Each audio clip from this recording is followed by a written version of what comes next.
So I start the recording. Oh, so today that group 3 and 4 will particularly talks about the endocrine systems, and there are two parts of our talk for today. So the group 3 will will explain about the basic principles of characteristic of hormones and as well as endocrine systems that produce it, and how the hormones could be distinguished with the enzymes and other molecules in our body.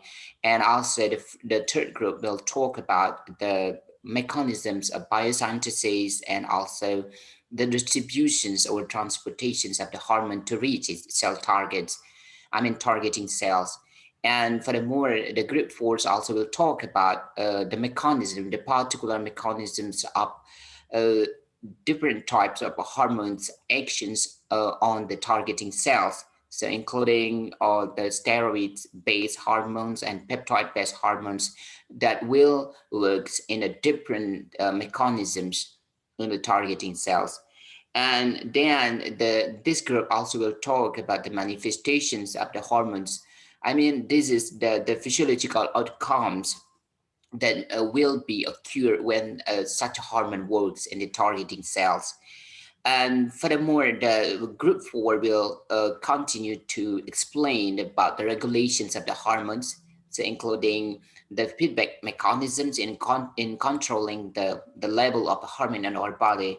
Because as we know that when the hormone is excessively secreted by the gland, and therefore it will induce the excessive effect also in our body, and it will disturb the balance of our physiological systems or homeostasis, and therefore it should be controlled in with its own systems, and therefore it will be also be back to the normal levels. And also in case of the hormones is deficient or inadequate to support the functions of our body, so the system itself also will work together with its mechanisms, with particular mechanisms, in order to increase the levels of hormones and therefore reach its optimum levels that will also um, improved the physiological outcomes and the homeostasis of our body. So it's kinds of the regulations. And also this group will talk about the interactions between hormones with the nervous systems. So how the hormones could affect or activate the neurons in our brains, and therefore uh, uh, produce the many kind of the effect like physiological outcomes, including the behavior, for examples, or also the physiological like metabolic outcomes. And then as the latest one, the group 4 will talk about the certain types of the endocrine systems in lower levels of animals, including invertebrates like nematode or platyhelminths, and also in insects and mollusks and crustacean also. So we can then understand that the you know developments, the progressions of the development of endocrine systems also reflected in the evolution traits of the toxins. So the higher the levels of the toxins in an evolution's way, and the complex the endocrine systems also will be. So I think that is a kind of introductions from me. And we also have listed several questions from you in our groups, and we hope that we also could continue to discuss about the answers of the questions uh, asked by our friends in the group. So I think it is time for the group 3, who will be the operator, to share the screens and start the presentations. I will set up it to be multiple participants can share continuously or presentations. Please, who will be the share? Um, me, sir. Slide sharer. Nikita or Tasha or Sharon? Okay, so please, you can share your screen.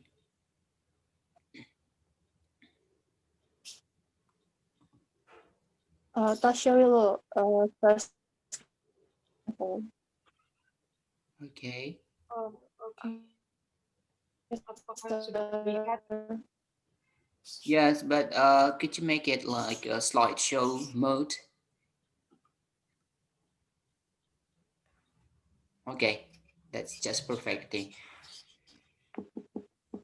So we can start it now. Who will be the moderator? Okay, Tasha. Okay. Okay, thank you, sir. Yes, please. Nikita as moderator, sir. Okay.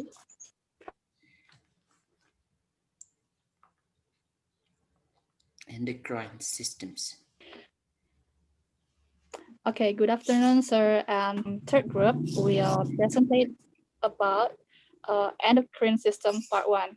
And we have to remember, first, I am Nikita Elsa Putri and my partner, Tasya Putih Brigita, and the last one is Seren Sahden Rustiana. So this time, we will start about the definition of endocrine system that will present to you about Hello, Nikita. We lost your voice now. We cannot hear you. Hello? Anybody? Can you hear Nikita's voice? Because I am hearing nothing here. No, sir. No, sir. So probably another group could contact it. Maybe the network, sir. Yeah. This is the problem with the online lecture. Because we are now living in the country that yeah, it's better than before, but yeah, still it is unsupported by I mean for our high quality of connections through online systems. So Nikita is also hold the slide. Yeah. sorry. Um, Hello. sir, suara terdengar, sir. Yes, sir. Yeah. Nikita moderator, sir. Sekarang apakah sudah terdengar, sir? Tadi Yeah. ada kendala jaringan, sir. Recently we lost your voice, so we are curious whether you have a problem with the connections. Okay, you can continue it, Nikita.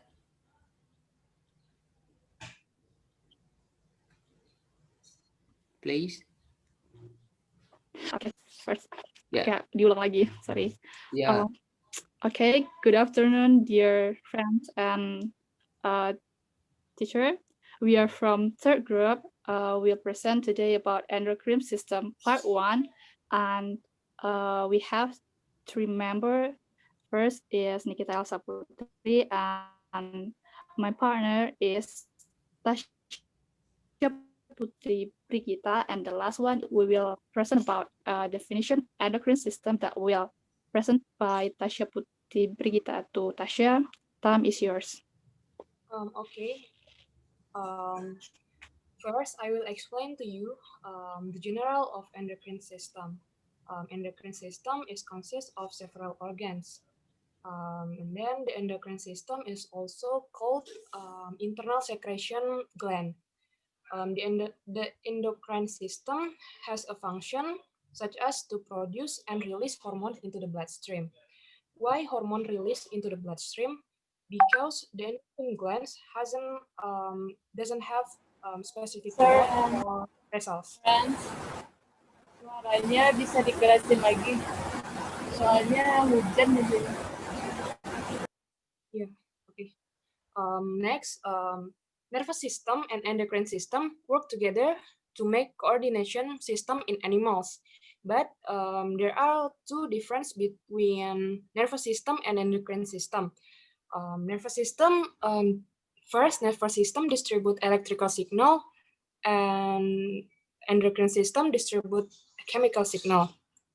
Second, nervous system has fast response time, meanwhile endocrine system has slow response time.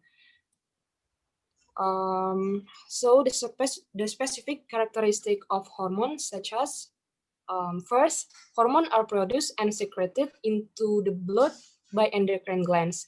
Second, hormones are transported by blood to the target cells or tissue. Third, hormone interact with receptor on to target cells. Fourth, hormone have the ability to activate special enzymes. Fifth, hormone not only have one target cells, but hormone can have several target cells. So this is the general scheme of hormone translocation in the blood. The secretory cells are specialized for synthesis, storage, and release of the hormone. Hormone are released into the circulation and then go to the target cell.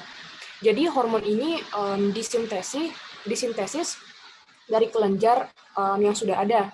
Kemudian hormon itu disimpan, baru dilepaskan ke dalam sirkulasi menuju ke sel target dan ditransportasikan ke dalam suatu lintasan ke sel target dengan reseptor yang spesifik. Jadi, how to identify endocrine glands? First, identifying the effect of removal of a tissue that is expected to be endocrine glands. Jadi, mengidentifikasi efek dari pengangkatan suatu jaringan yang diduga adalah kelenjar endokrin. Nah, jika setelah terjadi pengangkatan terdapat gejala-gejala defisiensi, maka dapat dipastikan itu adalah kelenjar endokrin. Second, identifying the reimplantation effect of tissue or organ that suspect endocrine glands. Jadi mengidentifikasi efek reimplantasi dari jaringan atau organ yang telah diduga adalah kelenjar endokrin. Jadi ini adalah kebalikan dari pengangkatan yang pertama tadi. Nah, jika dilakukan reimplantasi ke dalam tubuh hewan, maka jika suatu kelenjar endokrin ini menimbulkan pemulihan ataupun pencegahan defisiensi dari senyawa diregulasinya, maka dapat dipastikan ini adalah kelenjar endokrin. Third, identifying the effect of giving tissue extract that are thought to be endocrine glands. Yang ketiga adalah mengidentifikasi efek dari pemberian ekstrak jaringan yang diduga adalah kelenjar endokrin. Nah, jika ekstrak ini menimbulkan efek fisiologi berupa pencegahan ataupun kebalikan dari defisiensi, maka organ tersebut adalah kelenjar endokrin. Fourth, purifying compound that expect to be hormone. The purpose of this purifying compound is to identify the chemical structure and to characterization the physiological effect in the body. Jadi memurnikan senyawa yang diduga adalah hormon.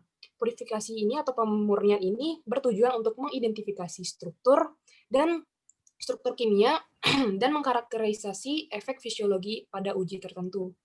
Nah, jika hasil uji membuktikan bahwa senyawa yang dimurnikan ini menimbulkan efek, maka dapat dipastikan ini adalah kelenjar endokrin.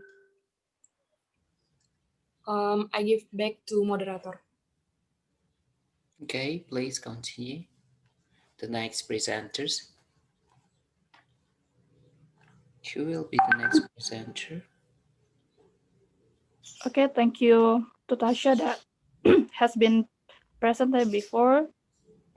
So the next presenter is, sir, wait a moment, sir.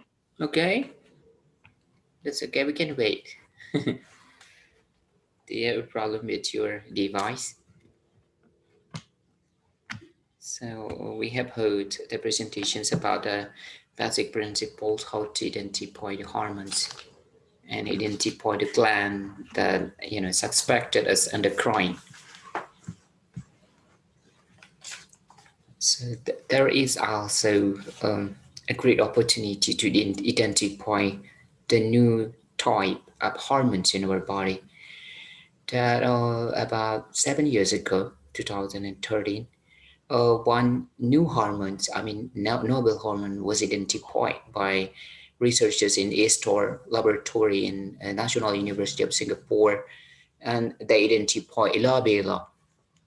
So Ayla, sometimes it's called it as Ayla. It's probably inspired by Rihanna's songs, Ayla, Ayla. So Okay, thank you, sir. yeah, please, Okay, you can continue the presentations. next we will continue the material about precursor and hormone biosynthesis that will present by Sharon. So Sharon, time is yours. Okay, thank you, Nikki. Next is precursors and hormone biosynthesis. Next, Tasha. Based on its precursor or basic ingredients, hormone can be divided into two. There are protein and steroid. But in specifically, hormone can be divided into four.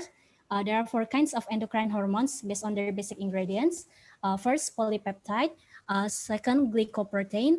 Third, amine. And fourth is steroid.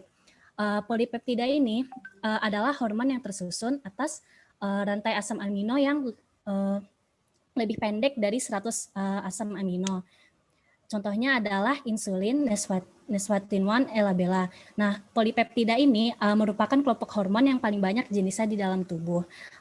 Selanjutnya adalah glikoprotein. Glikoprotein ini adalah kebalikan dari polipeptida. Dia ini hormon yang tersusun oleh polipeptida dengan rantai asam aminonya lebih dari 100 asam amino dan juga dia berikatan dengan karbohidrat. Contohnya adalah follicle stimulating hormone and luteinizing hormone. Next is amine. Amine ini adalah hormon yang merupakan turunan dari asam amino tirosin dan triptofan. Contohnya adalah hormon yang disekresikan oleh medula adrenal, tiroid, dan juga kelenjar pineal. Lalu selanjutnya ada steroid. Steroid ini merupakan hormon yang tersusun atas senyawa lemak turunan kolesterol. Contohnya adalah hormon seks. Next. Next is biosynthesis of protein hormone. First, activation of the gene coding for the hormone protein X. Maksudnya adalah ketika ada faktor pemicu, maka gen pengkode protein untuk suatu hormon akan teraktivasi untuk kemudian transkripsi menjadi mRNA di nukleus. mRNA encoding the hormone protein X. Nah, di mRNA ini ditranslokasi keluar nukleus menuju ribosom, di mana akan terjadi proses translasi menjadi protein dalam bentuk awal dari hormon atau yang disebut preprohormon X. Lalu preprohormon X ini akan diproses menjadi prohormon di retikulum endoplasma melalui post-translational modification atau PTM. Selanjutnya, prohormon ini kemudian ditranslokasi ke badan Golgi untuk dikemas or packaging menjadi vesicle-vesicle sekretoris. Di dalam vesikola tersebut, prohormon ini akan dimodifikasi oleh enzim proteolitik untuk menjadi hormon yang sempurna dan fungsional. Next. Berbeda dengan biosintesis hormon protein tadi, dalam biosintesis hormon steroid ini, hormonnya ini akan terbentuk tergantung dari faktor keberadaan enzimnya. Jadi dia ini terbentuknya hormon ini ditentukan oleh keberadaan si enzim. Yang pertama itu kolesterol akan dimodifikasi menjadi pregnenolon dengan bantuan kolesterol desmolase. Lalu pregnenolon ini akan bisa diubah menjadi dehidroepiandosteron atau DHEA atau bisa diubah menjadi progesteron tergantung dari dua enzim yang berbeda. Jadi satu enzim ini dia bisa menghasilkan DHEA dan satu enzim lagi dapat menghasilkan progesteron. Lalu progesteron ini juga dapat diubah lagi menjadi kortikosteron atau aldosteron dengan dua enzim yang berbeda juga. Next. Okay, next presenter, Nikki. Okay, plus Nikki. Okay, thank you, Sharon, for the presentation. The next topic about mechanism of hormone action will be presented by me. Okay, friends, now I presented about mechanism of hormone action. Actually, there are 3 types of mechanism of hormone action. They are autocrine, paracrine, and endocrine. But before I explain about this 3 type of mechanism of hormone action, firstly I will explain about the concept of hormone and receptor. Yang mana yang kita ketahui hormon dan reseptor ini merupakan 2 aspek yang sangat penting dalam mekanisme kerja hormon, yang mana hormon akan dapat aktif atau bekerja memberi efek pada sel jika ada reseptor yang menerimanya. Okay, firstly I will talk about receptor.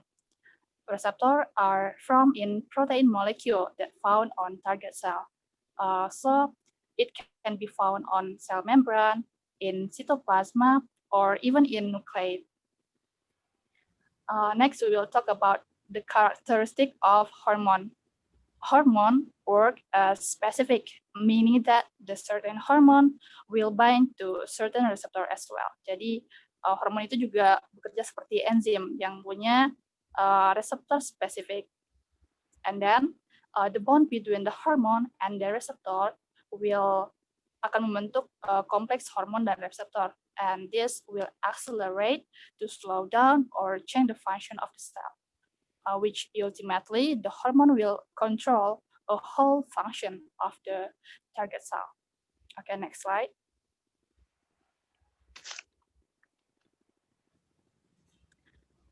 Now, I will talk about autocrine. Autocrine is the first type of mechanism of hormone action. Autocrine is a type of hormone that synthesized by production cell and work on themselves. Jadi hormon itu disintesis oleh suatu sel dan akan bekerja pada sel itu pula. Makanya disebut dengan autocrine. Contohnya adalah saat terjadinya pembelahan sel, di mana hormon IGF-1 or insulin-like growth factor which is produced by body cell and will work on the cells themselves to trigger proliferation. Jadi hormon IGF-1 yang disintesis oleh suatu sel tersebut akan bereaksi pada sel itu pula, yang akan men-trigger terjadinya proliferasi. Okay, next slide. The next type is paracrine. Paracrine is a type of hormone that work on the surrounding cell, meaning that the hormone act on the target cell that located near to the production cell. Jadi dia tuh akan hormon yang dihasilkan oleh sel produksi akan bekerja pada sel tetangganya atau sel yang berada pada jarak yang dekat dengan sel produksi. Contohnya saat tubuh kita mengalami reaksi alergi, yang mana tubuh akan menghasilkan histamin. So, histamin that produced by cell around blood vessel will work on vessel wall cell to trigger vasodilation. Jadi histamin yang dihasilkan itu akan bekerja pada dinding sel atau dinding pembuluh darah, yang mana fungsinya akan memicu terjadinya pelebaran pembuluh darah. Okay, next slide. Okay, the last one is endocrine. Hormone acts on target cells that are located far from production cell. The hormone that produced by hormone gland are transported through the bloodstream to the target cell. Endocrine type hormone usually work in a slower response than autocrine and paracrine type. Jadi hormon tipe endocrine ini disekresikan oleh sel sekresi, yang mana sel targetnya berada dalam jarak yang cukup jauh. Makanya untuk sampai ke sel target, hormon ini ditransportasi melalui darah, kemudian baru sampai ke sel target. Karena jarak yang lumayan jauh ini, makanya responnya akan cenderung lebih lambat daripada hormon tipe autocrine dan juga paracrine. Contohnya adalah hormon oksitosin yang disintesis di hipotalamus, yang mana hormon ini memiliki reseptor di endometrial cell dan juga mammary gland. Mana jarak dari kepala atau tempat hipotalamus ini kan lumayan jauh dari endometrial dan juga mammary gland. Makanya hormon ini ditransport through the bloodstream untuk sampai ke targetnya, yaitu endometrial cell dan juga mammary gland pada wanita. Oke, next slide.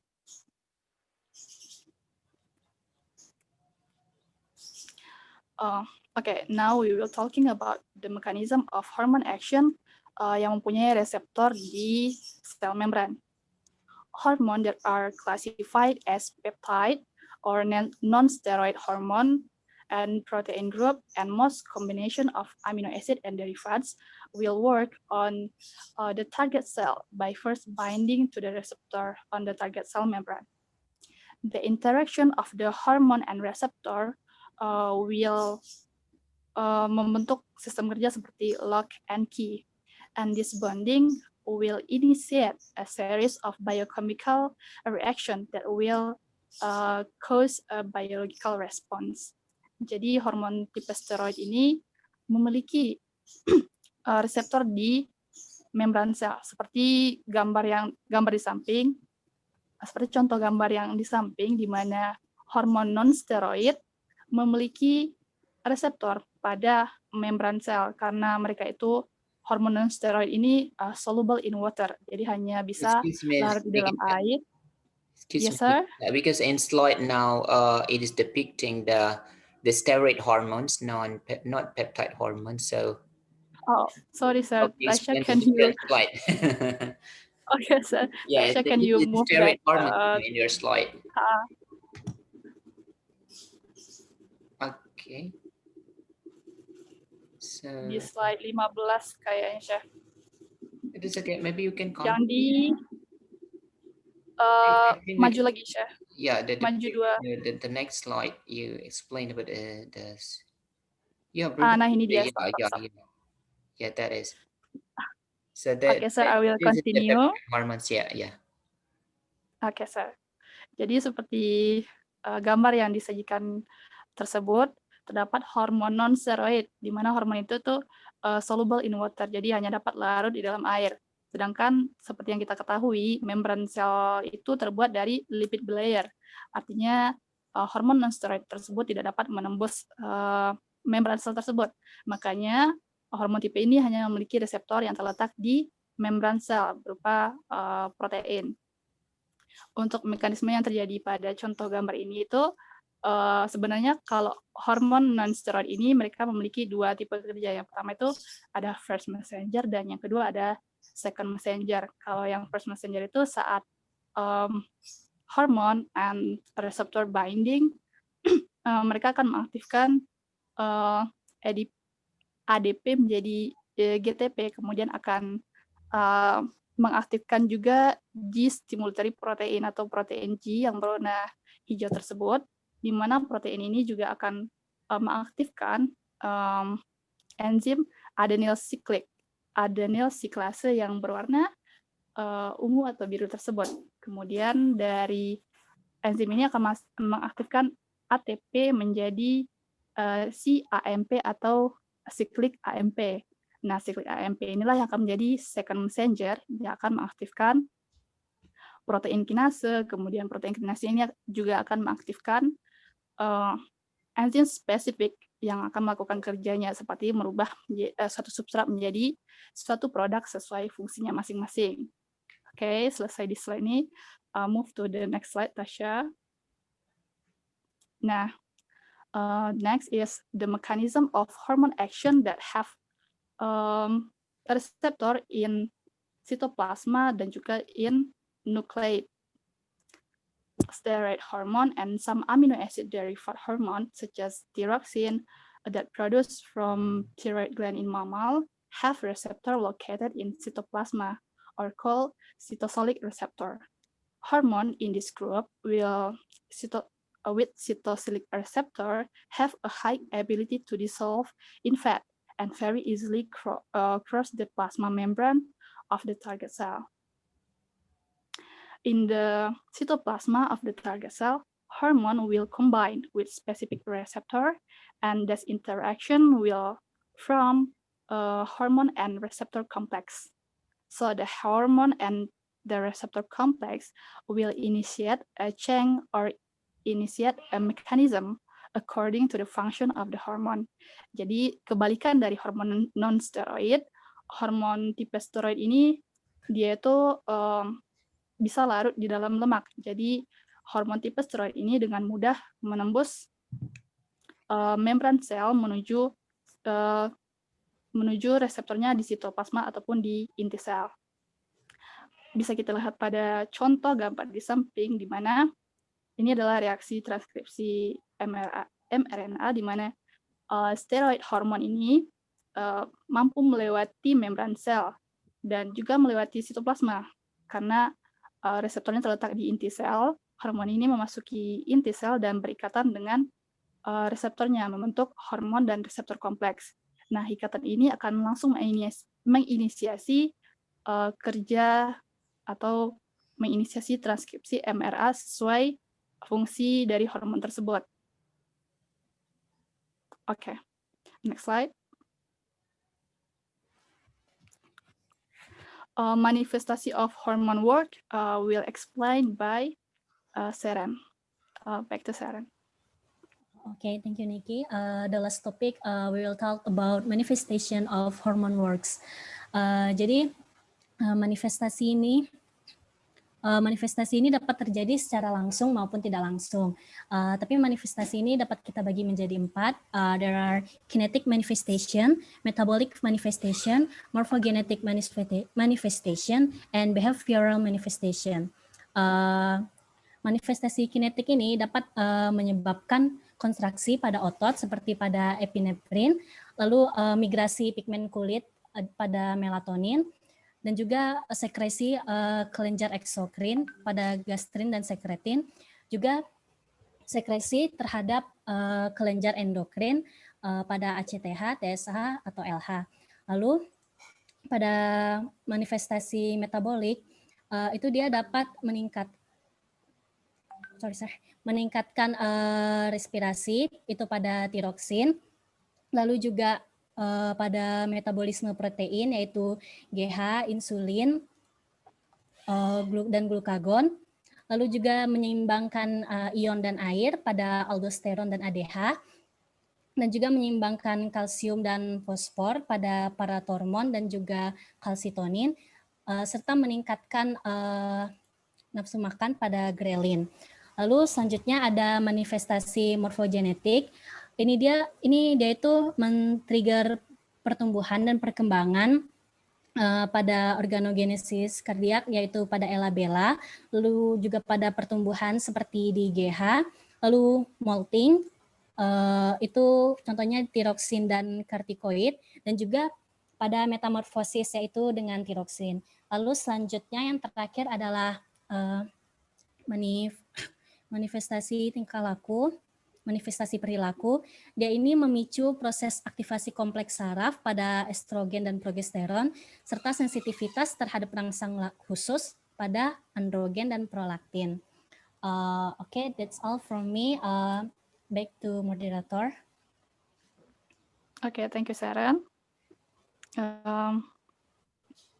Okay, sir and friends, that's all the material from the third group. Now we will masuk ke sesi diskusi. Okay, so in considering about the time, we will continue for the next presenters because at the last part, then we will allocate it for the discussion sessions for the group. So thank you very much for the first sessions that has been presented by Group 3, Serens and the Print, that we have, catch such important information about how the biosynthesis of hormones will be different based on the precursor or the basic recipe for such hormone.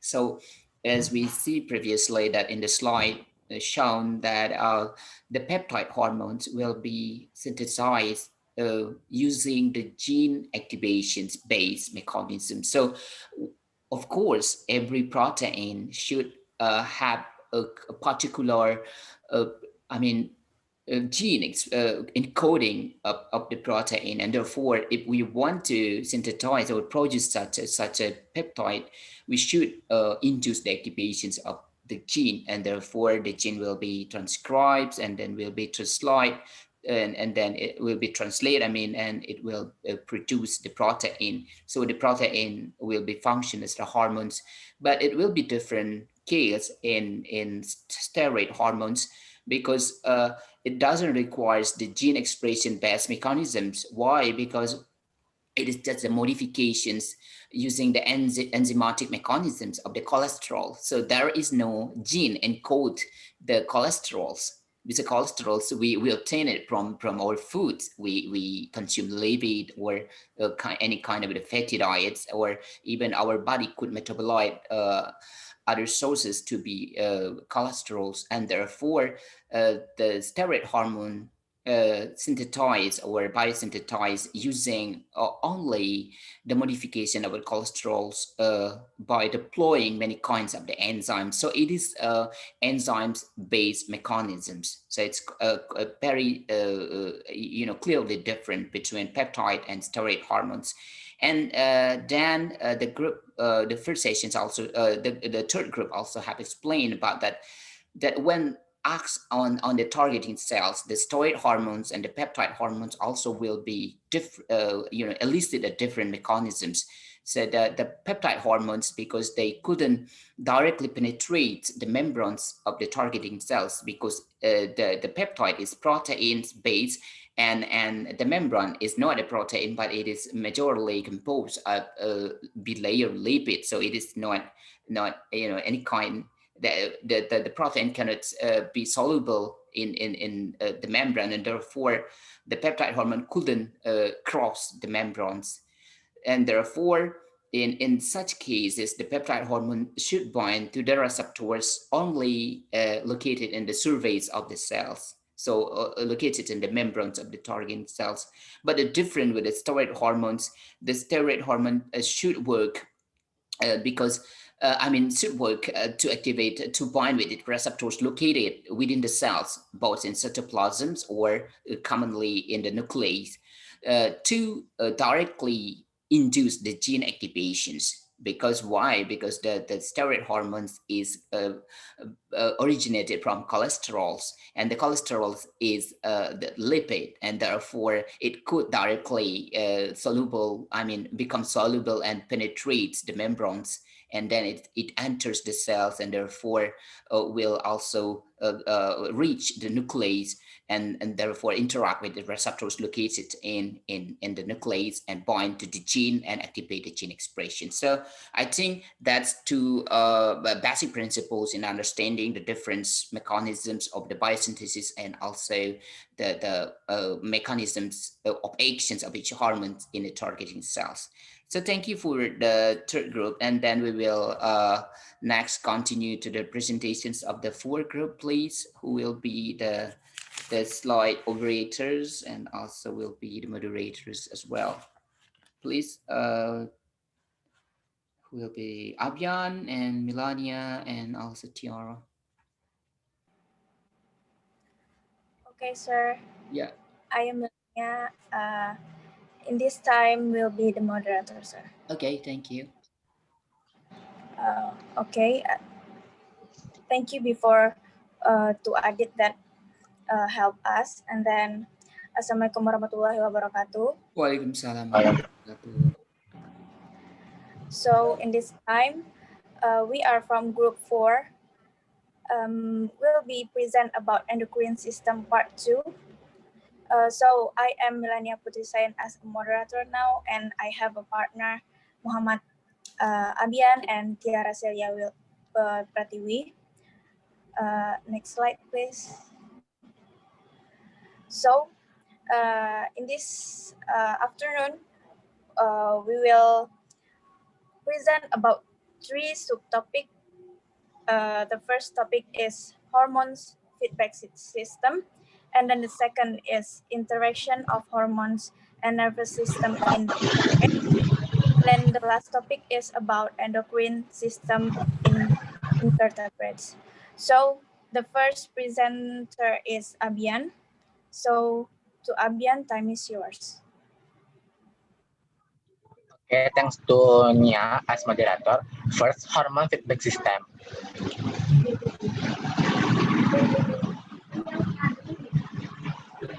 Next,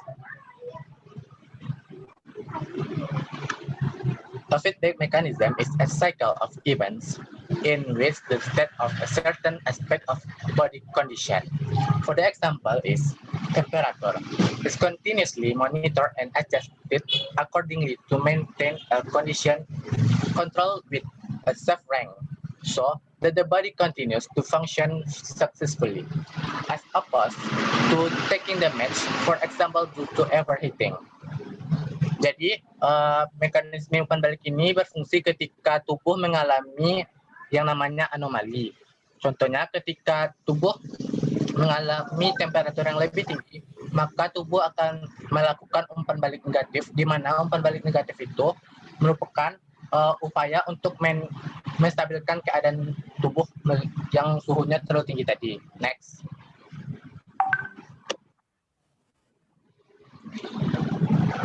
First, negative feedback.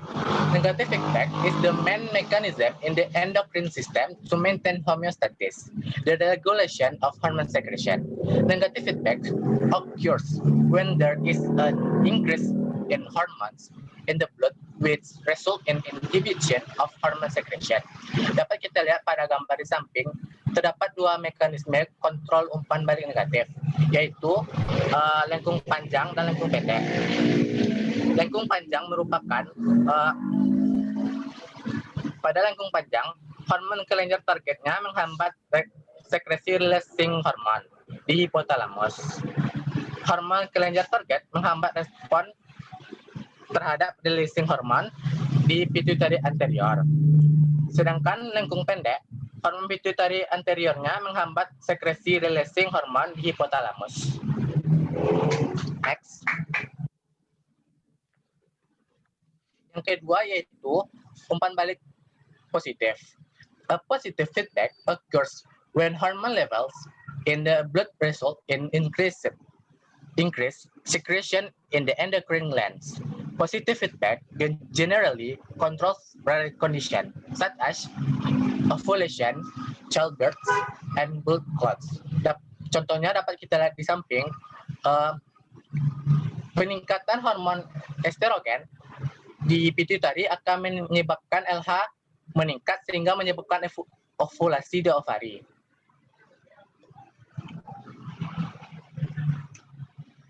Dapat kita lihat bersama di mana ini? Di apa ya? Pada gambar di samping siklus itu, hormonnya itu keadaannya itu akan meningkat. Semakin meningkat estrogen, maka LH-nya juga akan semakin meningkat, sehingga akan menyebabkan peningkatan pada ovulasi. Next. This is an example of forward hormone. Yang pertama, antidiuretic hormone atau ADH yang berfungsi untuk meningkatkan absorpsi air. Yang kedua, oksitosin yang berfungsi untuk menstimulasi kontraksi uterus dan produksi sekresi susu. Yang ketiga, prolaktin yang berfungsi untuk produksi susu sesudah kelahiran. Yang selanjutnya ada ACTH yang berfungsi untuk menstimulasi sekresi dan produksi hormon steroid dan korteks adrenal. Selanjutnya hormon TSH yang berfungsi untuk menstimulasi sekresi dan produksi steroid hormon. Jadi, ketika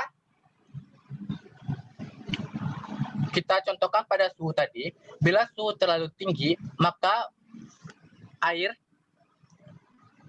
yang diserap akan semakin sedikit. Sedangkan bila suhunya rendah, air yang diserap akan semakin banyak. Itu adalah fungsi dari hormon ADH. Next. Dikembalikan kepada moderator. Okay, thank you for Abian. And then the next presenter is me. The second topic is interaction of hormone and nervous system in vertebrates. So, the hormonal and nervous system provide control and coordination in animal. Jadi, hormon dan sistem saraf akan membuat suatu kontrol dan koordinasi pada hewan. By the way, this part will be explained and answering about Kiki's question about the relationship between hormone and nervous in regulating process in body, why it can be, and do they work synergic or no. And then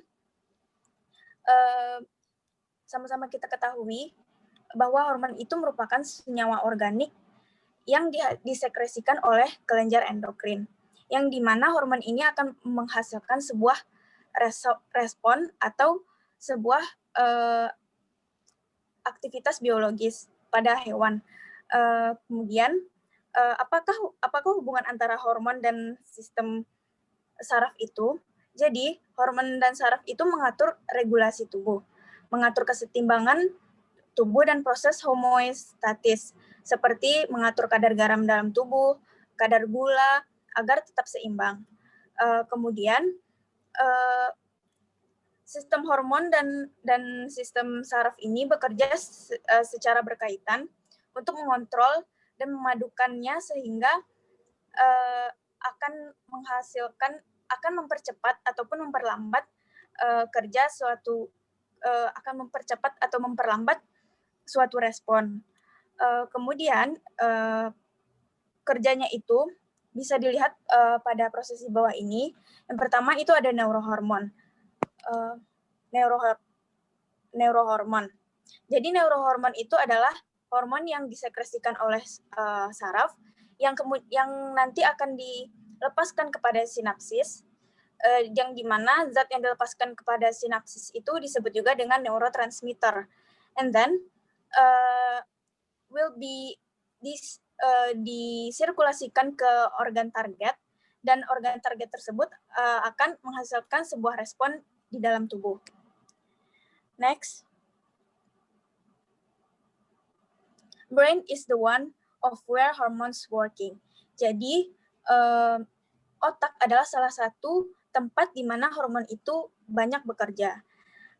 Kemudian, hormon reseptor produced by seperti neuroendocrine pada hipotalamus, kemudian bisa juga terjadi produce by endocrine peripher. Hormone receptor in brain controlling organ function like insulin in hypothalamus and cortex cerebrum, and then testosterone also synthesis in brain yang akan berinteraksi dengan saraf, kemudian itu akan berkaitan langsung dengan sifat maskulin pada jantan atau laki-laki, and then FGF21 hormone produced by liver atau hati juga disintesis oleh hipotalamus di dalam otak, yang itu akan berkaitan langsung dengan appetite atau selera makan. Next. Sebagaimana juga yang telah disampaikan oleh grup sebelumnya tentang ghrelin hormon. Jadi ghrelin hormon ini diproduksi oleh lambung yang juga disintesis oleh hipotalamus di dalam otak. Ini juga berkaitan dengan selera makan, khususnya untuk meningkatkan selera makan yang tinggi. Jadi prosesnya itu hormon ghrelin ini diproduksi langsung oleh lambung, kemudian di hipotalamus oksitosin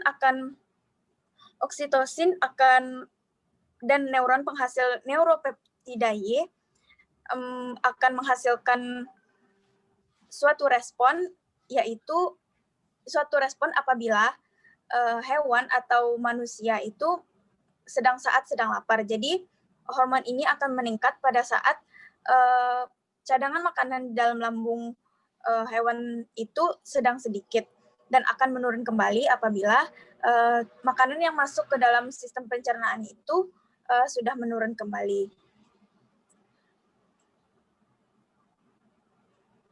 Next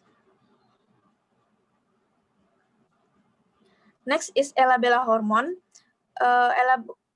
Elabella hormone ini diproduksi oleh ginjal yang juga disintesis di hipotalamus reseptornya.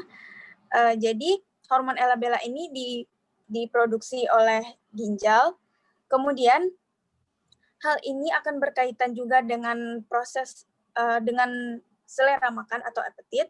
Jadi ini berfokus kepada penurunan selera makan dan meningkatkan laju metabolisme.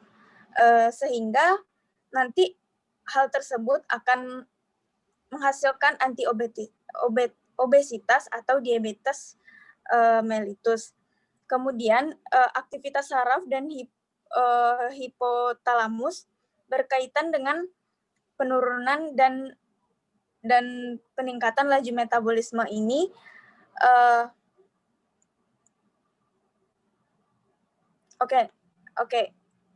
Just it.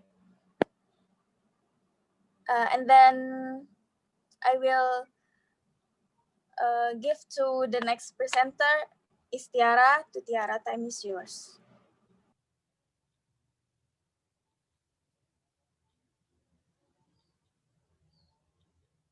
Okay, Tiara, please. So the next presenters will talk about the particular endocrine systems found in several types of invertebrates, from the simplest one into the relatively complex, like an insect. Hello? Okay, probably see also. Maaf sir, tadi saya itu terputus koneksinya. Okay, so we can wait. So you can continue the presentation. Will be the next presenter. Oke, selanjutnya for the next presentation is about endocrine system invertebrate. Next. Hormone invertebrate have function to regulate the spread of chromatophore, molting, growth, sexual reproduction, and development. Some invertebrates don't have specialized organ for hormone secretion, so that their secretion is carried out by neurosecretory cells, which are the source of hormone invertebrate. Next. First, in Coelenterata. In Coelenterata, the entire nervous system acts as neurosecretory system. For the example, in Hydra, has a number of cells that can produce chemical compounds that play a role in the process of reproduction, growth, and regeneration. When Hydra's head is cut off, the rest of its body will release peptide molecules called head activator. Aktivator kepala ini akan dikeluarkan oleh sisa tubuh si Hydra ini.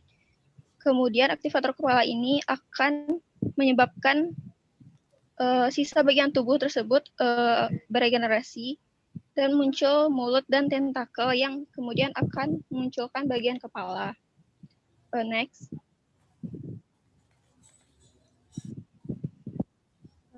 Next is platyhelminthes. In flatworm, neurosecretory cells are found in the brain ganglion, whose function is unknown, but presumably not yet having role in the regeneration process. The substances found are also involved in osmotic and ionic regulation and in the reproductive process. Next.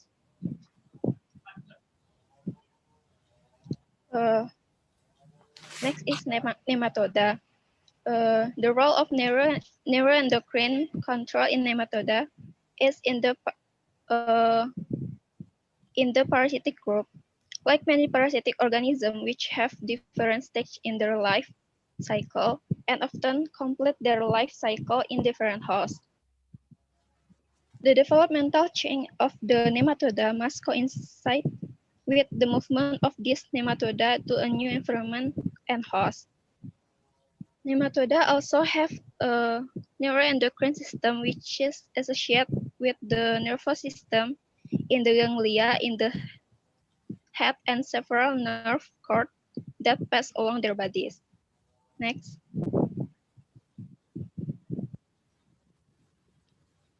Next is Annelida. In Polychaeta, Oligochaeta, and Hirudine, the brain has shown neurosecretory neurons that have a very well-developed circulatory system, so that the implementation of the endocrine control system is fulfilled.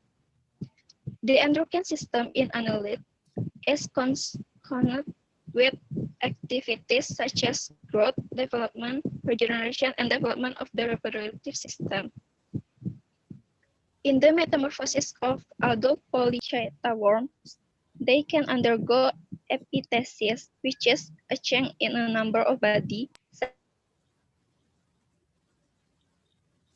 Yeah, we lost the connections. Probably it's unstable connections. So we can wait since the Tiara will reconnect it.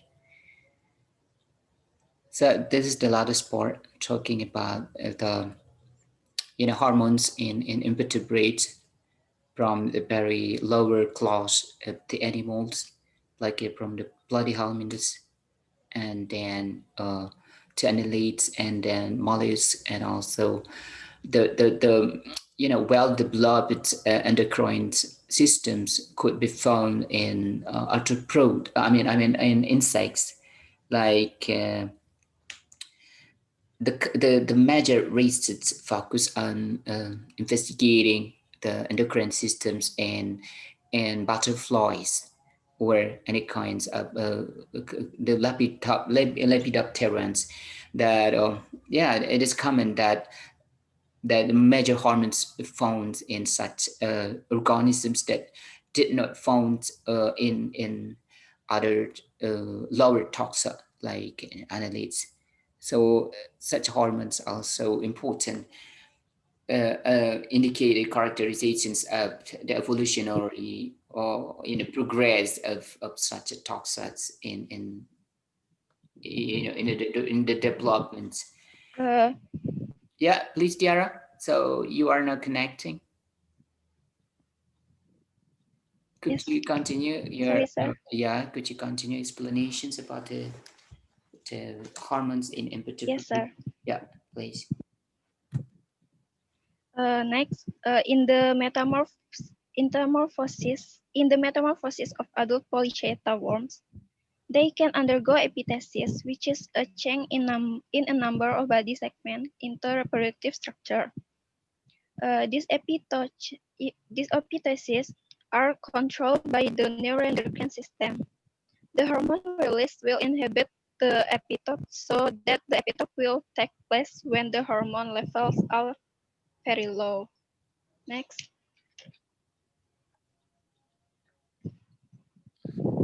Next is mollusca. Mollusca has a large number of neuroendocrine cells in the ganglion that makes up the central nervous system, particularly in snail. Its endocrine glands support the neuroendocrine glands. The secret compound resembles protein and plays an important role in controlling osmotic, ionic regulatory process, growth and reproduction. Mollusks that are protandic, the it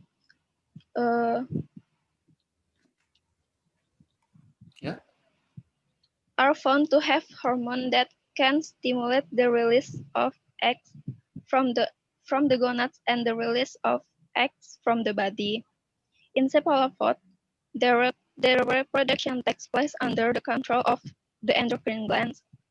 The optic gland is a very important unit to secrete several hormones that need for the development of sperm and eggs. Next.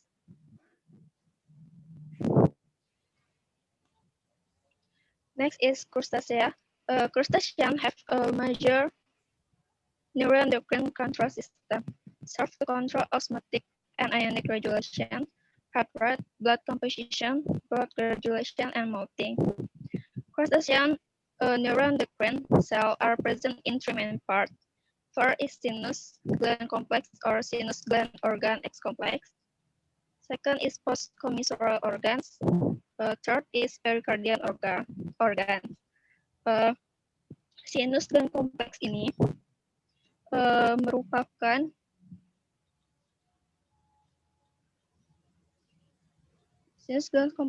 merupakan organ yang menerima akson dari neuroendocrine dari ganglia kepala dan lobus optik dan berada di pangkal mata atau ekstal. Kemudian postcommissural organ ini menerima akson dari otak yang berakhir di bagian pangkal esofagus. Yang ketiga, pericardial organ. Organ ini menerima akson dari ganglia torak dan terdapat di area dekat proksimal jantung. In addition, there are also other endocrine glands. It was Y organ, mandibular glands, and androgen glands. Y organ ini merupakan sepasang kelenjar yang terletak di bagian torak di segmen maksila. Y organ ini sekresinya penting untuk proses molting. Kemudian kelenjar mandibula, kelenjar ini terletak di dekat kelenjar Y.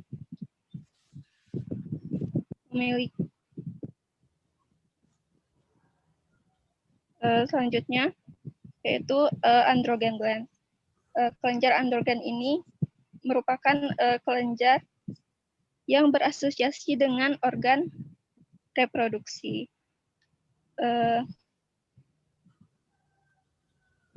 Yang mana androgen glands ini berhubungan dengan perkembangan testis dan produksi sperma.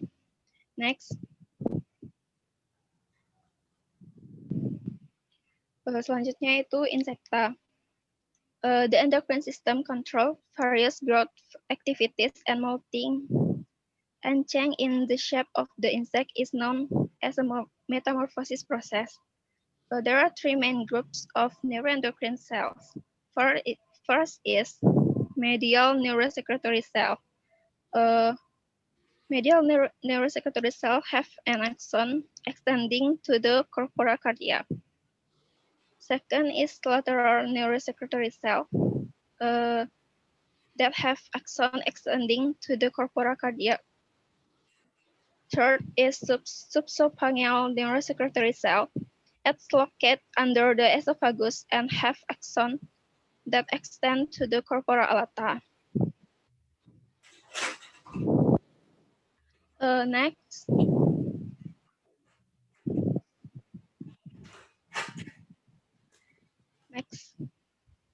Next is hormones that owned by insect. First is juvenile hormones. This hormone produced in the corpora alata that can maintain the larval phase and induce the development of larger larvae in terms of size. And the effect of the juvenile hormone is significant for the hormone activation. And photoradiotropic hormone or PTTH. This hormone required during pupa formation and molting and produced by two pairs of cells mass in the brain of the larva. Its specific function is to stimulate the postthoracic gland to produce its hormone. And ecdysone hormone. This hormone produced in the prothoracic gland in the thorax, and its action affects the ecdysis or molting process from larva to adult. Next. That's all from me. Giving back to moderator. Okay, thank you for Tiara. Maybe that's all from group 4. And then the next will be the discussion section. Okay, I will Sir? say to be to serve as moderator for our discussion sessions. But before we move to the sessions of discussions, firstly, I would like to, put my comments on the presentations for the second sessions conducted by Group 4. So here, the first that we need to evaluated that previously the group 4 uh, explained that particularly in sections about the relationship between the endocrine systems with the nervous systems or between hormones and the neurons and your group explained about that testosterone is synthesized also synthesized in the brain. So it is incorrect because testosterone is only synthesized in testicles gland, but it could reach the brain because it is the blood circulated into the brain, and the receptors, the particular receptors for the testosterone found widely in the brain. So only the receptors found in the brains.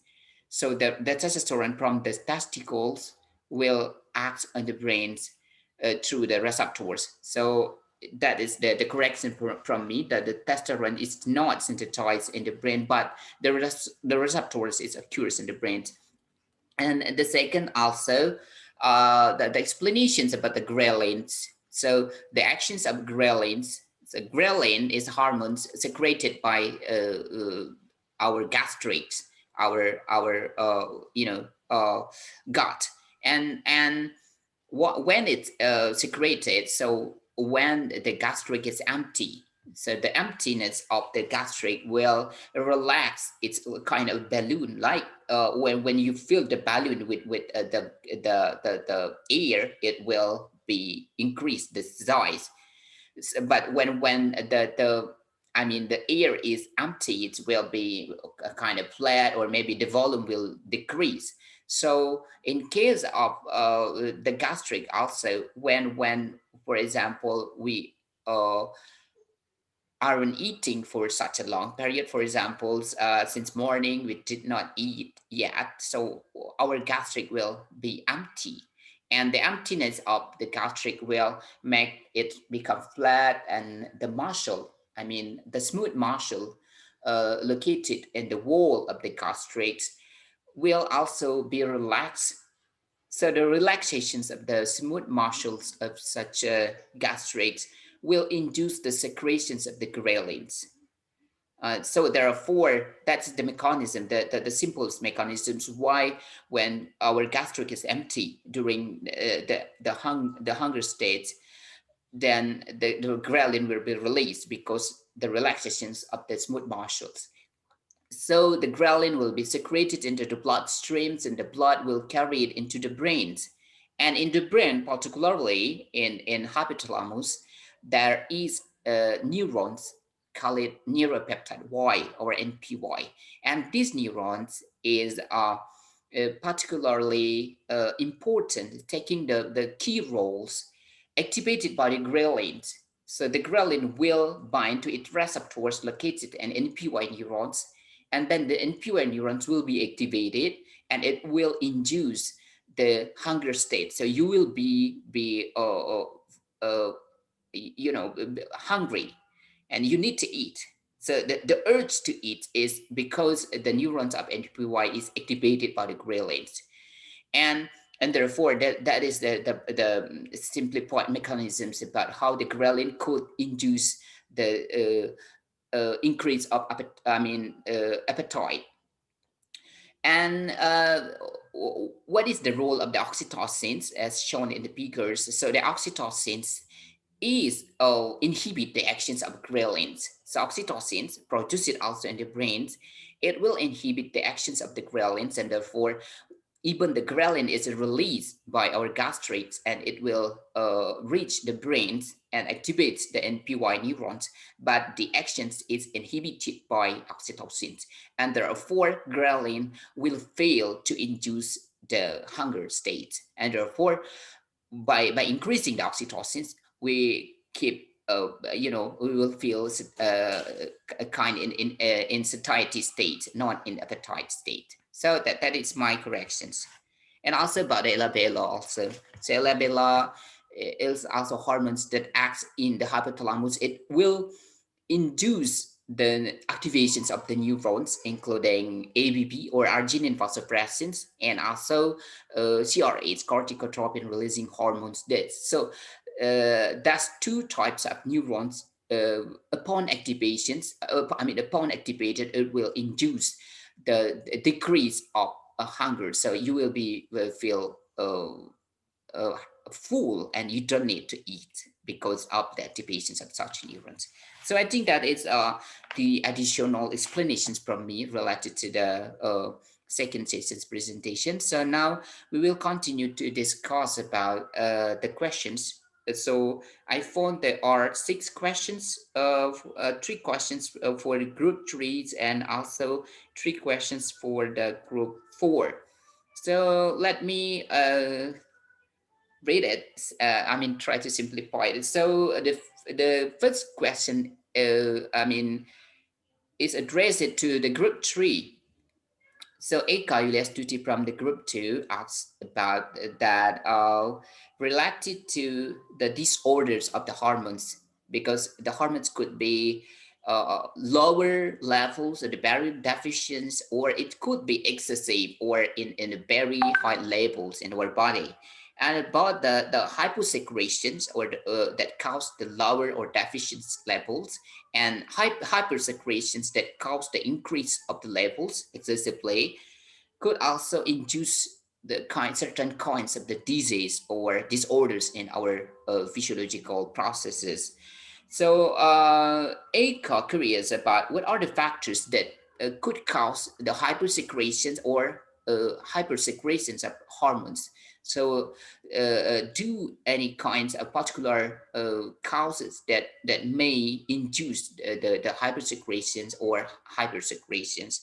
And also related to this hypersecretion and hypersecretions, Eka also curious about whether the abnormalities found in the case of dwarfisms, so the tiny ones, the dwarfisms, and also gigantisms, the opposite one, whether this also related to the mechanisms of hypersecretions or hypersecretion, and what kind of the hormones involved in such the development of the abnormalities. So please, group 3 will be response to these questions. Please. Whether. Oh, okay, sir. The answer will be Tasha, sir. Okay. About the Eka question will answer by Tasha. Tasha, time is here. Okay. Baik. Jadi hiposekresi ini adalah kurangnya pengeluaran hormon yang dibutuhkan dari tubuh. Sedangkan hipersekresi ini adalah kelebihan pengeluaran hormon yang dibutuhkan.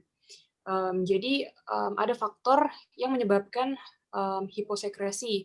Jadi ada pertama adalah genetik, dan yang kedua adalah faktor makanan.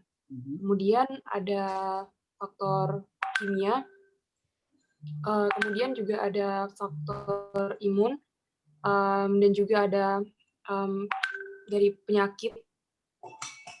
Kemudian sedangkan hipersekresi dapat disebabkan karena tumor yang menghasilkan yang mengabaikan masuknya sinyal regulatorik normal dan terus mengeluarkan hormon secara berlebihan. Yang kedua adalah faktor imun, dan juga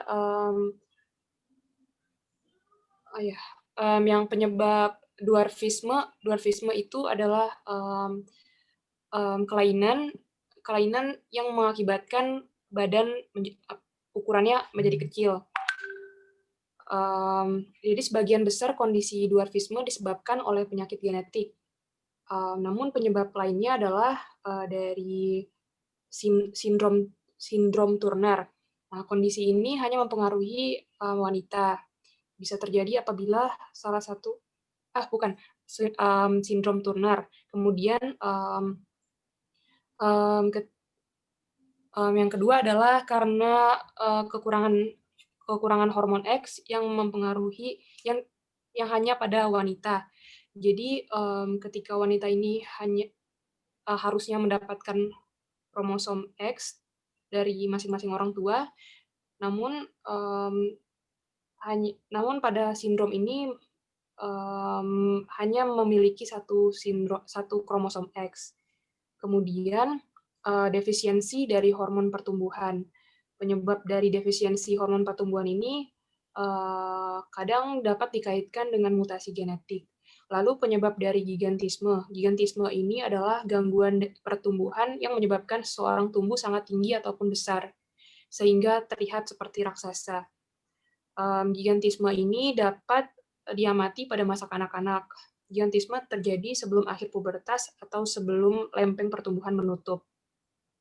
Adapun gigantisme disebabkan karena hormon pertumbuhan atau growth hormone yang berlebihan umumnya disebabkan oleh adanya tumor jinak di kelenjar hipofisis. Seperti yang kita ketahui, kelenjar hipofisis ini mempengaruhi pertumbuhan dan fungsi organ atau kelenjar. Dengan adanya tumor pada kelenjar hipofisis akan mempengaruhi produksi hormon pertumbuhan. Juga kelainan pada produksi dari growth hormone atau hormon pertumbuhan ini biasanya disebabkan oleh kelainan genetik. Seperti itu. Okay. Dikembalikan kepada moderator. Yeah. So we will confirm to Eka. So Eka, did you understand about explanations from Tasha regarding your questions? So let me also put my additional opinion and explanations about it, since that we were waiting the response from the ECA. So of course, there are many factors that may cause the hypersecretions or hypersecretions. So it is related with the biosynthesis. So as we previously in the first group, in the third group explained about the biosynthesis, about peptide hormones and steroid hormones. So in peptide hormones, it is related with the stimulations of the genes, so the activations of the genes. So when the factors that stimulate the expressions of the gene, for example, is deficient, so the hormones, the biosynthesis will be stopped. Or if the stimulation is over, I mean excessive stimulation or overstimulations, so also it will induce the overexpressions of the gene encoded protein for the hormones, and therefore it will induce the hypersecretions. So it is also related with the factors that may induce the activations of such genes. So it is related to the many factors. For example, in case previously, the growth hormone, for example, the growth hormones that will induce the gigantisms, that growth hormone is needed to induce the development and also the growth of our body, including the length of our bones and also the proliferations or multiplications of the cells, so we can grow from the smaller one to the bigger one. But when the stimulations for the growth hormones biosynthesis is undergoing, and it will induce the oversecretions of growth hormone, and therefore the outcomes that the growth hormone will work highly and will induce the increase the high speed of multiplications or mitosis of our body, and therefore it will induce the abnormalities in the length of the bone, and it will be taller, and sometimes the size of the particular organs also will be abnormals, will be kind of gigantisms. So that, of course, there are many factors that may cause the hypersecretions, and also the stimulations from the outside also. As you know, for example, the oversecretions of the insulins in our pancreas could be induced by the consuming that previously Tasha explained about the nutrition factors. So the nutritional factors from, for example, if we consume the sugar or the sweets, some sweets that we consume it in major portions, in many, in high concentrations, in routine manner, it will also stimulate the hypersecretions of insulins. So the hypersecretion of insulins could be closely related with the behaviors of us in consuming the carbohydrates. If we consume the simple sugars, like you love to drink like sugar tea, and also the instant drink, something like the soft drink containing high level of the sugar, it is the factors, the nutritional factors that will induce the development of hypersecretions of insulin. So that is explanations about what's the factors that could triggers the hypersecretions of the hormones.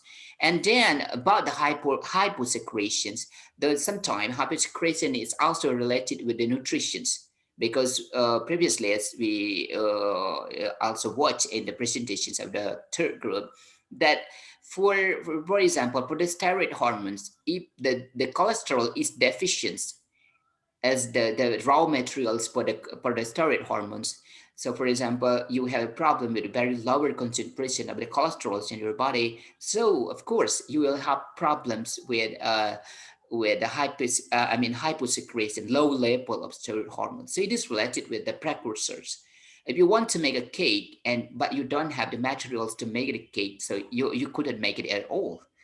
So you need the complete package of the recipe for making such a cake, or that is the logical explanation for also the biosynthesis of the hormones that may triggers the hyposecretions or the low levels.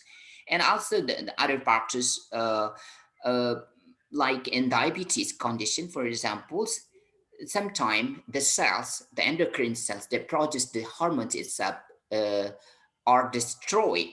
So in case of diabetes, for example, in type 1 diabetes, the pancreatic gland is disrupted by the toxics or even by the cancers, and therefore it should be removed, for example, or it deteriorates by the toxics, and therefore there is no the cells that will produce the insulin properly, and therefore if there is no that cells that will biosynthesize the hormones, and of course we will suffer of the hyposecretions or lower level of such hormones. That's kind of the simple explanation for the cause that induce the hyposecretion and hypersecretions. So I think that is my additional explanations for the questions from Kiki. I mean from who else is it? From Thank you, sir. okay.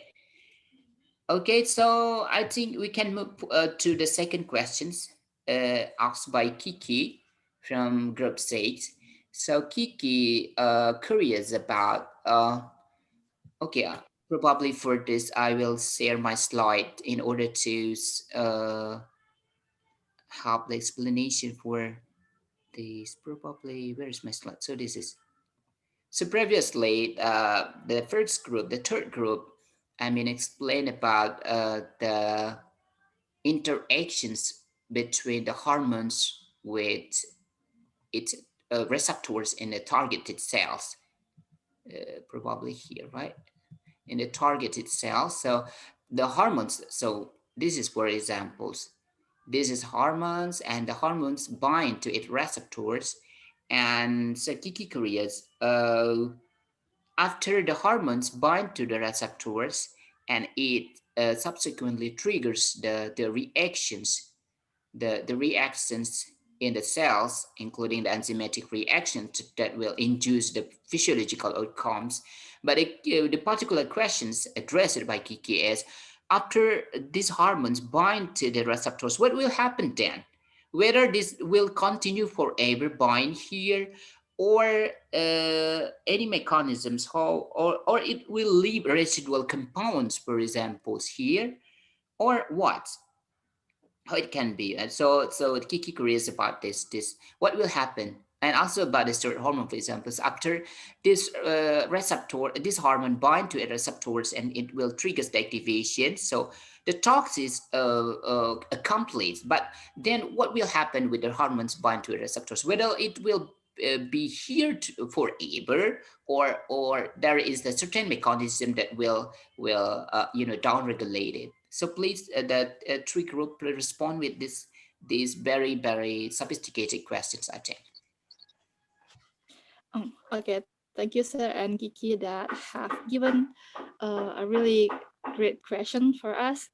Okay, from group 3, Nikki will try to answer this question. Seperti yang kita ketahui, saat hormon dan juga reseptor ini binding, mereka akan melakukan reaksi biosintesis.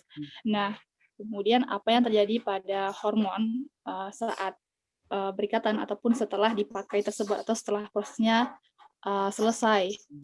Kalau dari my opinion, setelah hormon ini dipakai atau setelah prosesnya terjadi, maka hormon tersebut ada dua opsi menurut Niki. Yang pertama, hormon itu bisa di recycle atau dipakai ulang untuk proses selanjutnya atau berikatan dengan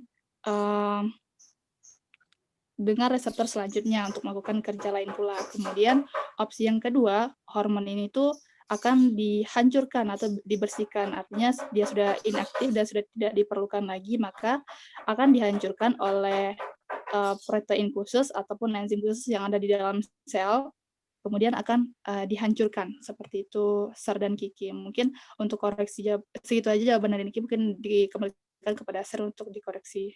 Okay, thank you, sir. Okay, so I also agree about the mechanism. So there are many kind of possibilities about this hormones, because as long as this hormone bind to a receptors, it may also continuously triggers the actions. So it is kind of the pathophysiological actions that when the actions will continuously occurs. So it should be stopped. So upon accomplish it talks to triggers the activations of the targeting cells. So the hormones should be removed out. So the particular mechanism in removal of such hormones probably could be by recycling.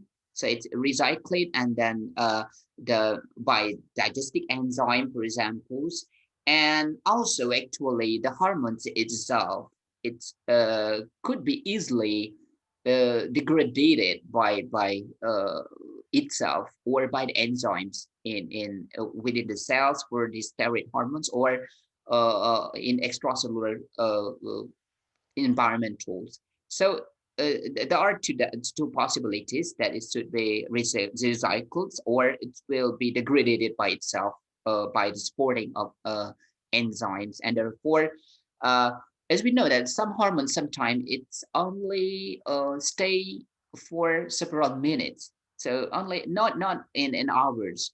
So there is a kind of a half-life, probably I also shown here. So for example here, so it is mean the half-life. So if the hormones did not bind to the receptors, so the hormone will only stable in the very functional form only maximum 3 minutes for the amine hormones. And for the thyroid hormones, of course, it will be for this type T4 tetraiodate threonines could reach the 7 days stables in the circulations.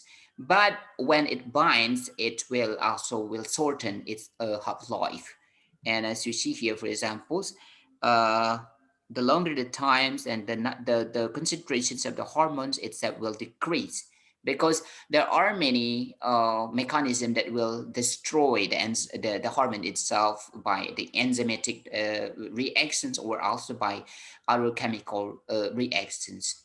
So I think that is a great explanation for the questions from Kiki. Kiki, could you respond whether you are satisfied with the response from the tree group, or you need further explanations? Thank you for explanation from Sir and Nikki. Understand with this explanation, sir. Thank you, sir, and Nikki. Thank you. So next we will continue to the last question for the group 3. So here, Sophia asked the questions that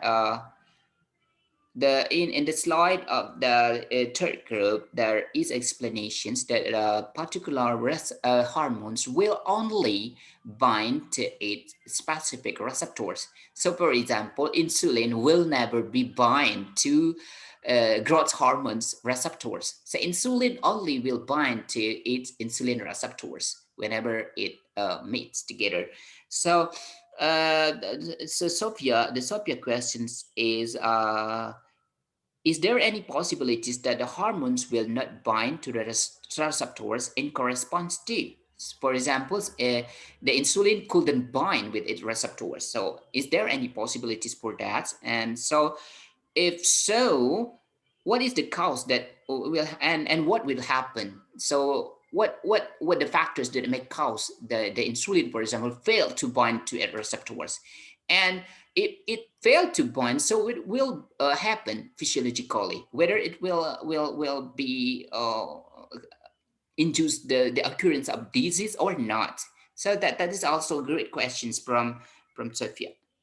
So who will respond to such a questions? Me, sir. Sharon, sir. Okay, please, Aaron. You can use spot. Okay, thank you, sir. Or And thank you, Sophia, for the question. Jadi berdasarkan dari yang Sharon udah baca tadi, kalau hormon itu dia kan cuma bisa berikatan dengan reseptor, dia itu spesifik kan. Nah, kalau untuk yang bisa nggak dia terjadi kesalahan gitu, nggak spesifik gitu bindingnya. Kalau itu sih Sharon belum ketemu, karena di sini dijelaskan kalau hormon itu dia bekerja dengan cepat dan singkat. Jadi hormon ini dia akan memulai tanggapan langsung dari sel-sel target mereka.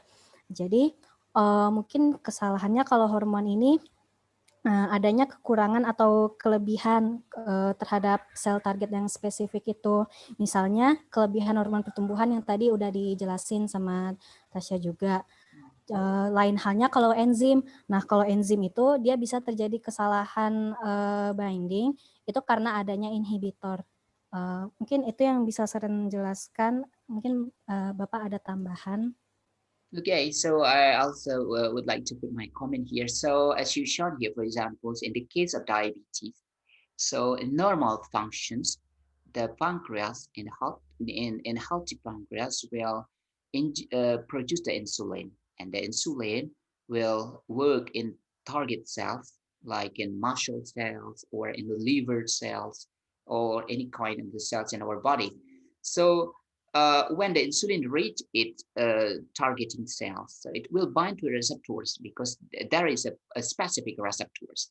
So in this case, when so this is the type 2 diabetes, insulin also produced normally by the healthy pancreas, but unfortunately the receptor itself destroyed or dysfunctions. So insulin receptors dysfunctions will will block the binding of the insulin to its receptors, and therefore the physiological outcomes that caused by that mediated by the insulin actions will also be lost. I mean, will lack in the systems. For example, here, as you shown here, the insulin. This is insulin has its own receptors. So when the insulins bind to its receptors, it will triggers the opening of glucose channels here. This is glucose channels is closed when the insulin receptors is not binding with insulin, but when the insulin bind to its receptors, so it will triggers the opening of glucose channels. And it's the physiological outcomes because the glucose channel is open, so glucose from the extracellular fluid from the blood will be translocated, will enters the holes, these receptors and channels, and therefore it will move inside the cells, and then our blood glucose also will be normal or be in lower levels. So in case of when the insulin receptors is, for example, destroyed, or the shape is not matched with the insulin. For example, here the particular portion of insulin that will bind to this receptors. So for example, this receptors is destroyed, of course it will triggers the disease. Why? Because the insulin couldn't open the glucose channels, and therefore the glucose from the blood, from the extracellular fluid, failed to be translocated into the cells, and it will induce the high levels of glucose in our blood, and it circulate the diabetes, so we will develop the diabetes. So related to the questions whether any possibilities that the such hormone will fail to bind with the receptors, of course this is the common, that sometimes the receptors is removed or destroyed by certain kind of the toxic, or by immune systems also could destroy the receptors of such hormones, and therefore it will trigger the disease, the development of the disease, because the hormone is failed to mediate its physiological outcome. And is there also any possibilities that, for example, insulin will bind with another receptors? No, because the receptor is very specific. So insulin, for example, only could be recognized the receptors for itself, because the structures and the conformation itself very highly specific. So that is the explanations. So is there any possibilities? Of course, any possibilities that receptors of the certain kind of hormones is failed to work, and therefore it could not bind to the hormones, and it is the common one in the developing of the disease. For example, in the type 2 diabetes. So in type 1 diabetes, it is related with the deficiency of the insulin. So why? Because the pancreas is destroyed. For example, because of the toxic, because of the operations that should remove out your pancreas, so there is no producer for the insulin, and of course even the receptor is normal in the targeting cells, but there is no the insulin, so the work will fail. So this is type 1 diabetes, because there is no the mechanism that will open the glucose channel, so glucose also fail to enter the cells, so it will induce the increase of the blood glucose, call it diabetes mellitus type 1. So in type 2, the insulin is normal, and it will also the pancreas is healthy, and it also could produce the insulin properly in normal concentrations. But unfortunately, when the insulin will bind with receptors, the receptor itself is insensitive. It's so therefore the insulin couldn't bind properly with the receptors, and it could not triggers the opening of these glucose channels, and as a subsequent consequences, that the glucose could not be translocated into the cells, and this is called the type 2 diabetes. So type 1 diabetes is related with the deficiency of insulin. It could be related with the destructions in the pancreas, but the type 2 diabetes is related with the disruptions of the receptors of the insulin, not the insulin, but the receptors is fails. Okay, I think that is explanation for the questions from uh, Kiki. No, this is from Sophia, right? Sophia? Yeah. Okay, are Yes, sir. you, yeah, could you understand about our explanations and my additional also explanations about it? Thank you for the explanation, sir. I understand, sir. Thank you, Okay, sir. thank you very much. So we still have a couple of minutes, so we'll move to the next questions for the group 4. So thank you for the group 3 that have properly responded to the questions. So group 4 also should answer 3 different questions. So let me read it simply point uh, sentence. So first question is from Eka, from also group 3. So Eka said that there are a juvenile hormone in insect. Of course, there are many kind of hormones in insects, and juvenile and PTTH and also ecdysons. So Eka need the explanations, the further these explanations in details about the functions and the mechanisms about such three kinds of the hormones found in insects: juvenile hormone, actin, and PTTH. So probably it can emphasize about the relationship between the three hormones. So for example, whether the juvenile hormone will also affect the functions of actin hormone or PTTH hormone, or vice versa. Please, group 4, response to the questions from Eka.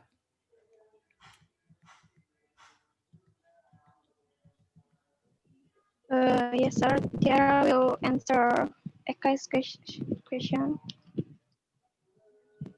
Yeah, please. Uh, Eka bertanya tentang 3 hormon yang ada pada insekta. Yang pertama, hormon juvenil itu seperti yang sudah dijelaskan tadi, fungsinya itu untuk mempertahankan gen larva dan menghambat degenerasi kelenjar prototorak. Hormon PTTH itu diproduksi oleh sel-sel neurosekretorik di dalam otak dan merangsang kelenjar protoraks untuk menghasilkan ekdison. Sedangkan hormon ekdison itu berfungsi untuk merangsang terjadinya apolisis. Nah, hubungan dari ketiga hormon ini yaitu hormon PTTH pada saat akan terjadinya molting, otak akan mengeluarkan hormon tropik ya, ke prototoraks sehingga dihasilkan hormon prototorotropik, hormon PTTH. Nah, hormon PTTH ini selanjutnya akan merangsang kelenjar prototoraks untuk menghasilkan hormon ekdison. Hormon ekdison ini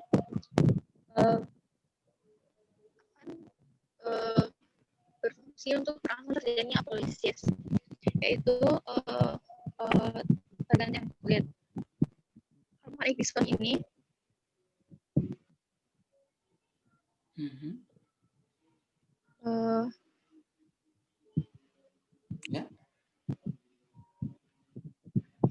hormon ekdison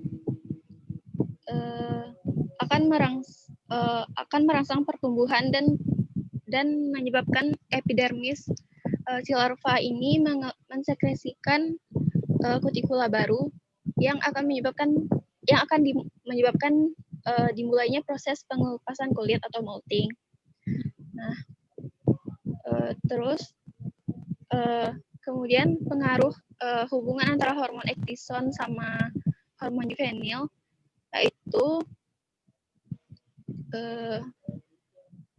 saat terjadinya pengelupasan kulit, tidak hanya hormon ekdison yang bisa menyebabkan bekerja, hormon juvenil juga bisa menyebabkan terjadinya molting.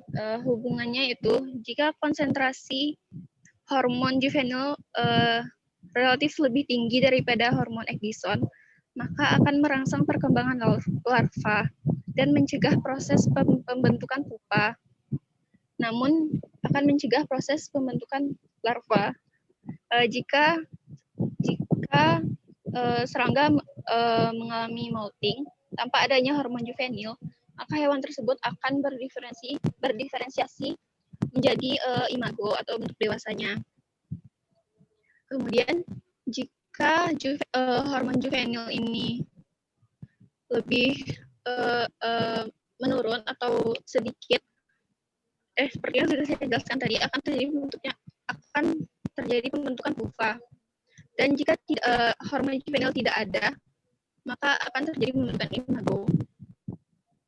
Mungkin itu yang dapat saya sampaikan, sir. Okay, so thank you, Tiara, for the explanation. Any other additional explanations, or okay, I will also try to. No, sir. Yeah, please. No, there's no additional explanations. Okay, I consider No, sir. there is no additional explanation. So, of course, I agree with the response from the Tiara explaining that actually there are a particular relationship between PTTH with the actins and also with juvenile hormones. As you is shown here in the pictures, that PTTH will induce the actin secretions, and the actin itself will interact with the juvenile hormones. So there is a direct relationship between these particular three hormones. So in case of, as explained previously, latterly explained it by Tiara, that when the juvenile hormone is lower in this case, so as you see here, that addition will work alone by itself. It will induce I mean the speed of formation from pupa to imago. So when the juvenile hormone is dominated, but the addition is very low or deficient, then juvenile will act by itself. It will induce the growth of the larva without any kind of the pupa stage. So addition is important for the activities that will induce the certain stage of the development from the early larvae to lateral larvae and then develop to pupae, and then from the pupae will be adult. But this is needed, this mechanisms needs the interactions with a very sophisticated relationship between juvenile hormone and additions, and addition is also controlled by PTTH. But I'm not sure whether PTTH directly control juvenile hormones, because in the reference that I learned that there is no certain explanations, but probably PTTH may also interfere with the juvenile hormone actions. So I think that is additional explanation from me. Eka, are you satisfied about this answer from the group 4?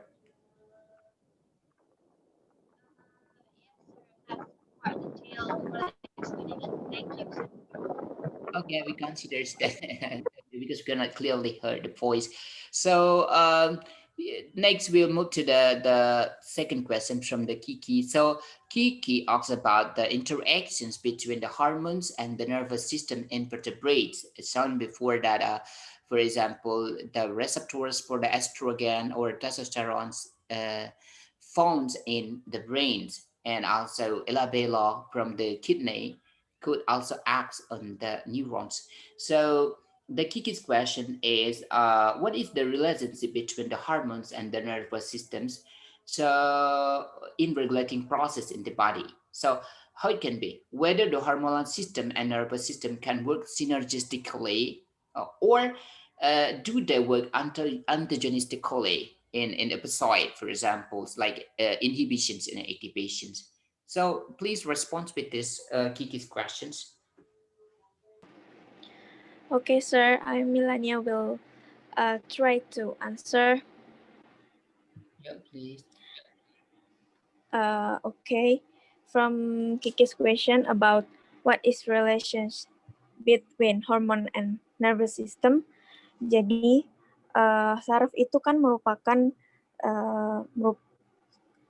pusat kontrol dari aktivitas yang ada di dalam tubuh makhluk hidup. Jadi hormon juga termasuk cakupan di dalam saraf itu. Jadi hormon itu bekerja atas perintah dari saraf juga. Jadi hubungannya dengan regulating process in body adalah regulating process itu kan berkaitan dengan proses keseimbangan tubuh, mengontrol keseimbangan tubuh agar tetap berjalan dengan semestinya. Itu berkaitan langsung dengan proses homeostatis, seperti mengatur keseimbangan cairan tubuh, seperti kadar garam, gula, dan lain-lain, termasuk juga dengan proses metabolisme, kemudian seperti rasa lapar yang telah dijelaskan sebelumnya, hormon ghrelin dan elabella, itu kan juga termasuk proses regulating juga. Kemudian mengapa bisa? Karena apabila dia bekerja sendiri itu tidak sendiri-sendiri, hormon dan sistem saraf itu tidak akan bisa bekerja. Sesuai dengan yang saya jelaskan juga tadi, proses yang tadi itu mereka saling berkaitan satu sama lain dari saraf, kemudian hormon, sehingga terjadilah sebuah respon biologis. Jadi mereka itu bekerja secara sinergis atau bersama-sama. Menurut saya hanya itu, Sir. Mungkin ada tambahan dari Sir. Okay, so I think I also agree with the response from Melania that of course the endocrine system has the close relationship with the nervous systems and vice versa. So in this case, for example, the hormones activates the neurons in the hypothalamus. So it is like hormones could affect the work of the neurons, and in vice versa also the neurons also could induce the activation or the secretions of the hormones. But sometimes, of course, like this is oxytocin's neurons release its neurotransmitters, call it oxytocins, that could be functioned as the hormones or as the neurotransmitters. So it is called it the neuroendocrines. That neurons also has two different functions as the endocrines that producing the hormones, or also as the neurons that regulate the nervous functions. So it is very close relationship. There is close relationship between two different systems.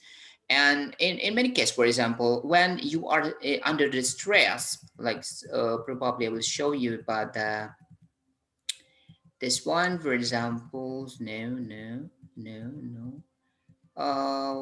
Where is that one? Okay, probably it's a long way to reach it. So, for example, under the stress condition, this one. So, under the stress condition, the stress and also the light exposures, and also, for example, the increase of the temperatures, it is particularly the work of the nervous system that firstly sends the stress signals or the light signals and other external cues coming from the outside. So this is the first functions is mediated by the neurons.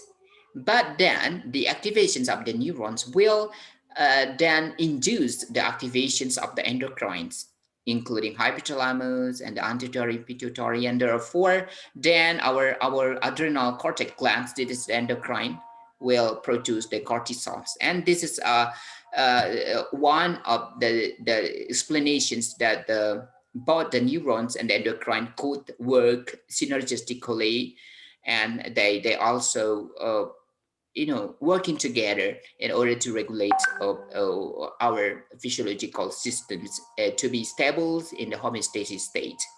So I think that is enough for the answers or response for the questions number 2. And for the latest questions, so this is from Shifa. So Shifa asked the questions to the group 4 about the hormones, still about the hormones found in insects. So is there any a kind of the difference about the hormones related to the metamorphosis in incomplete and incomplete metamorphosis?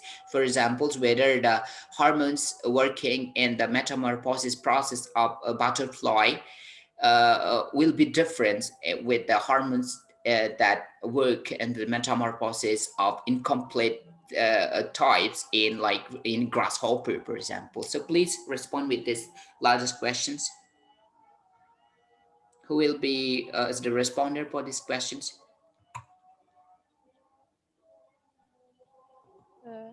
Tiara nyoba jawabnya, Pak. Yeah, please.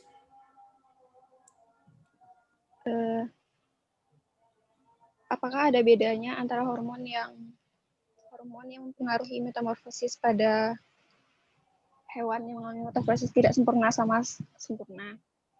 Menurut Tiara, hormonnya sama, tapi yang membedakan itu pada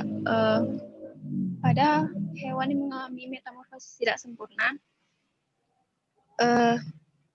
pada saat molting pada fase larva, uh, tidak selanjutnya tidak terjadi tidak menjadi PUFA karena mungkin hormon juvenilnya tidak ada. Jadi pada metamorfosis yang mengalami metamorfosis tidak sempurna itu hanya dari setelah molting dari larva langsung menjadi imago. Sedangkan pada yang mengalami metamorfosis sempurna, hormon excisionnya, hormon juvenilnya masih ada walaupun hanya sedikit. Jadi akan berlanjut ke pembentukan pufa. Baru kemudian hormon juvenilnya akan menjadi tidak ada sama sekali, baru menjadi imago. Sekian Pak, apabila ada tambahan atau jawaban yang salah dipersilahkan. Okay, so thank you. I also will add my comment with this question. So, according to the group, that probably there is difference, particularly in juvenile hormones. That we know that juvenile hormone is important in the growing of the larval stage, and let we see incomplete. What is the difference between incomplete metamorphosis and complete metamorphosis? Because in complete metamorphosis, there are different particular stages from the eggs and then larvae with a different instar. So from first instar to be sometime reach to the 8 or 9 instars, and then it will be pupae stage, and then it will turn to be imago or adult form. But in a different way, the metamorphosis in incomplete metamorphosis type, like observed in grasshopper. So it's only from the eggs, and the eggs will turn to be will hatch to be imago, a kind of incomplete imago, and then the imago will grow. So there is no the certain types of the larvae there. So probably yes, the hormones that involve in the growth and the development of the larvae could be dysfunctions or probably absence in incomplete uh, metamorphosis organisms. I mean, like in grasshopper compared with the butterfly. Probably, yeah, particularly in the juvenile hormones. Probably juvenile hormone could not it did not produce it properly, or probably it has another functions instead of supporting the growth of the larvae, because in incomplete in non-complete metamorphosis there is no larval stage, so probably juvenile hormone is not needed in this metamorphosis process. So what about the explanations about the questions? We will confirm to Shipa. Shipa, did you satisfied with the answer response from the group 4? Shipa? Shiva lost the connection, sir. Okay, so thank you very much for our meeting today. So I think we have response 6 different questions, and thank you very much also for the group 3 and group 4. And I think we now improve our sessions in understandings of endocrine systems. And thank you. You have revised your presentations, and you have tried to do your best. Even sometimes you have to use the bilingual language. That's okay. That's the process that will train you to be greater, to be fluent in speaking, and also in explaining about the science matter to a friend here. So thank you very much, because we also have to terminate of our this online session. So let me give the conclusion for our meeting today, that endocrine systems is systems that functionally produce and regulate, and also manage our body, through the productions of the hormones. And the hormones could triggers the many physiological outcomes in our body, and it will work in different part of the cells, call it targeting cells. And one hormone could affect, could elicit many kind of the physiological outcomes, or only solely produce any kind of simple physiological process in our body. And also the most important is that in order to maintain the homeostasis, the hormones should work properly and synergistically with the nervous systems, and our body will work in very sophisticated and in normal functions of our body. So thank you very much. I think this is the end of our sessions. I want to say thank you very much for all of you, for the students that also have any questions in our groups.